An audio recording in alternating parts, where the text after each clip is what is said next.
हम गुड़गांव को millennium city तो बोलते हैं, लेकिन कहीं भी मुझे लगता नहीं है कि वो स्टैंड करता है। ये बहुत ही ईमानदार लड़की है और काम करने वाली है।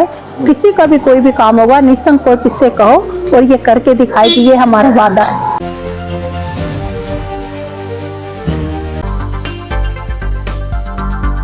गुरुग्राम नगर निगम में होने वाले निकाय चुनावों को लेकर सभी राष्ट्रीय पार्टियों के प्रत्याशियों समेत अब तमाम निर्दलीय उम्मीदवार भी चुनावी मैदान में उतर चुके हैं। तो वहीं वार्ड 29 से भी निर्दलीय उम्मीदवार सोनिया शर्मा ने अपनी जीत का शंखनाद कर दिया है। सोनिया शर्मा ने मीडिया से रूबरू होते हुए बताया कि उनके वार्ड में सड़कें टूटी हैं, सीवर ओवरफ्लो है और पार्कों का बुरा हाल है। साथ ही एक महिला होने के नाते वह महिलाओं की सुरक्षा की बात को बहुत अच्छे से समझती हैं।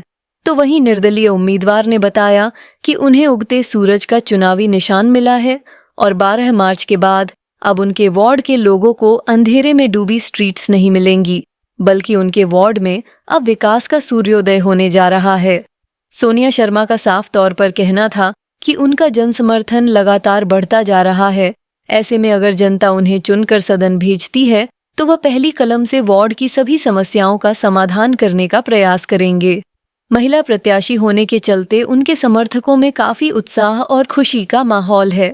सोनिया शर्मा के समर्थकों की माने तो सोनिया शर्मा महिला वर्ग की पहली पसंद बनी हुई है और वो लोग मानते हैं कि शिक्षित होने के नाते सोनिया शर्मा उनके वार्ड की सबसे होनहार व बेहतर प्रत्याशी हैं और उनके सभी समर्थकों का यही प्रयास है कि सोनिया को उनके वार्ड से जिताया जाए ताकि वार्ड का बेहतर विकास हो सके। जी, सोचने की अगर मैं बात करूं तो आप मेरे से ज़्यादा डोर टू डोर और कैंपेनिंग करते हैं, तो आप लोगों को मुझसे ज़्यादा जनता ने कई प्रॉब्लम्स आपको बताई होंगी जो मेरा वार्ड और मैं अगर बात करूं शहर पूरा का पूरा फेस कर रहा है। ठीक है, अगर हम सीवरेज की बात करें, हम बात करें लाइट की, हम बात करें रोड्स की, तो जिस तरह का प्रॉब्लम हम लोग फेस कर रहे हैं, हम गुड़गांव को मिलेनियम सिटी तो बोलते हैं, लेकिन कहीं भी मुझे लगता नहीं है कि वो स्टैंड करता है। ठीक है, तो आज अगर मैं अपने वार्ड से कैंडिडेट के लिए यहाँ आ रही हूँ, पहली बात तो मैं सरकार के लिए धन्यवाद करूँगी, उन्होंने फीमेल को यहाँ से चुना इसके लिए, क्योंकि पिछले जितने भी हमारे थे, मैं ज़्यादा दूर नहीं जाऊँगी, मैं जो पूर्व पार्षद है मैं उनका नाम भी नहीं जानती, बिकॉज वो कभी मेरे मोहल्ले में आई ही नहीं। दूसरी बात ये, डेवलपमेंट के नाम पे ज़ीरो, कुछ हुआ ही नहीं, तो मुझे पता कैसे चलेगा कि मैं किसी ऐसे इंसान की बात कर रही हूँ जिसने मेरे मोहल्ले में वार्ड में काम करवाया है। आज मैं अगर मेरी अपनी सारी जितनी भी मेरे दोस्त मेरे साथ खड़े हुए हैं, मैं उनकी बात करूं, वो शायद मुझे ऐसा लगता है वो कहीं ना कहीं इतनी कॉन्फिडेंट नहीं है कि वो आपकी बात प्रशासन को जाके समझा सके या बता सके। मेरा इस चुनाव में आने का सिर्फ और सिर्फ एक ये है, आज तक मैंने अपने लिए काम किया। ठीक है, आज मैं एक संपन्न परिवार से आती हूँ। कहने की अगर मैं बात करूं, जॉब सेटल जॉब है, कोई प्रॉब्लम नहीं है, लेकिन आज तक जो काम किया अपने लिए किया, अब मुझे जो करना है वो समाज के लिए करना है। और मेन मुद्दा भी यही था उसमें आने का। आज कोई भी मेरी जितनी भी लेडी कैंडिडेट्स उम्मीदवार हैं, वो खुद कभी 5 मिनट भी बिना किसी सपोर्ट के जा नहीं सकती। मुझे ऐसा लगता है कि मैं एक ऐसी कैंडिडेट हूँ जो मैं अपनी बात सामने बड़े क्लियर शब्दों में समझा भी सकती हूँ, बता भी सकती हूँ और करवा भी सकती हूँ। तो ये तमाम मुद्दे जो आपने बताए इनको लेकर आप चुनाव लड़ने जा रही हैं, समर्थन कैसा मिल रहा है लोगों का? अगर मैं समर्थन की बात करूं तो समर्थन तो अच्छा मिल रहा है, ऐसा नहीं है कि नहीं मिल रहा।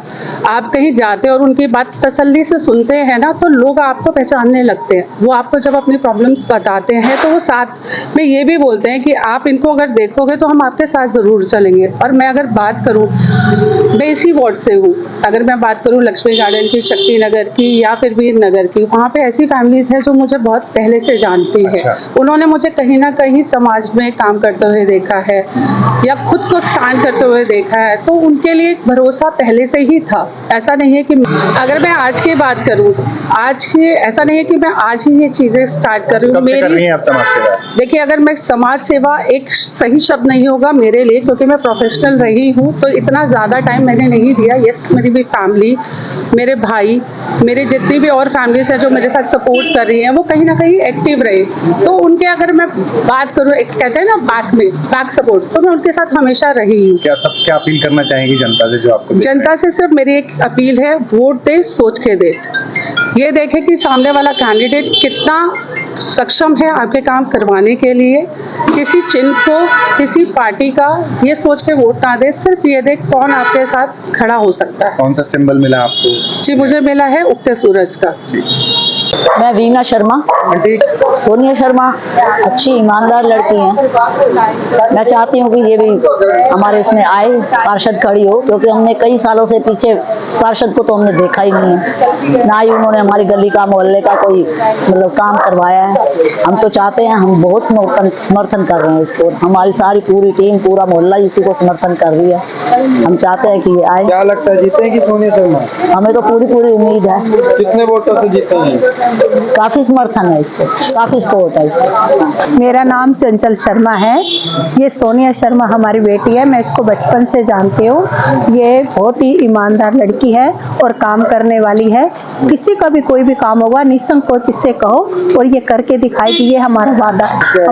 हमारे इलाके में कई समस्या है। जो हमारा पार्षद था, आज तक हमारे मोहल्ले में कभी उसने चक्कर ही नहीं काटा कि हमें जो भी समस्या होती थी हम परेशान ही होते रहे। लेकिन ये हमारी ही अपनी ही बच्ची है, ये काम करेगी, हमारा पूरा वादा है। आप इसी को ही वोट दो, इसी को ही समर्थन दो, ताकि ये जीते और आपके काम सभी करवाए। मैं रजनी वर्मा, हमारी तरफ से हम पूरे समर्थन है हमारा सोनिया शर्मा जी को। हाँ, वार्ड का जरूर काम कराएंगी, हमें इन पे विश्वास है। फिलहाल वार्ड 29 की जनता सोनिया शर्मा को जिताने में कामयाब होती है या नहीं, ये तो 12 मार्च को ही सामने आएगा। लेकिन सोनिया शर्मा जिस तरह से लोगों के बीच जाकर लगातार समर्थन मांग रही है, उससे साफ तय है कि बाकी प्रत्याशियों की राहें अब आसान नहीं।